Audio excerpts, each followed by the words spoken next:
ప్రధానంగా ఈరోజు పొద్దున్నుంచి వరుసగా ఇది నా 3-4 కార్యక్రమం. దాంట్లో భాగంగా మధ్యలో ఒక 50 మంది 30 మంది బ్యాచెస్ని పర్సనల్గా వ్యక్తిగతంగా కలవడం జరిగింది. సో ఇక్కడ విజయవాడ గుంటూరులో దీక్షా మీడియా ఆధ్వర్యంలో చాలా రోజుల నుంచి కంటిన్యూస్గా ఫాలోఅప్ చేసి రాజేష్ గారు ఖచ్చితంగా రావాలని కోరడంతో ఇక్కడ రావడం జరిగింది.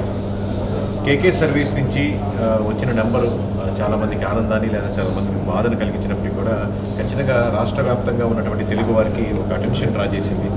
ఈ అటెన్షన్ని నేను రాంగ్గా యూజ్ చేసుకోకుండా ఖచ్చితంగా ప్రజల ఏం కోరుకుంటున్నారో అని గుర్తించి వాటిని సక్రమంగా ఎమ్మెల్యేలకి లేదా వాటిని నడుపుతున్నటువంటి ప్రభుత్వాలకి తెలియపరిచి దీన్ని సరైన దిశగా మలిచి వాళ్ళకు కావాల్సిన ఓట్లు వీళ్ళకి కావాల్సిన మార్పులు రెండు జరిగే విధంగా నేను ప్రయత్నిస్తానని, ఫ్యూచర్లో కూడా దేశవ్యాప్తంగా అన్ని రాష్ట్రాల్లో మా సర్వే కంపెనీని మేము వ్యాప్తి చెందడానికి ప్రయత్నిస్తున్నాం.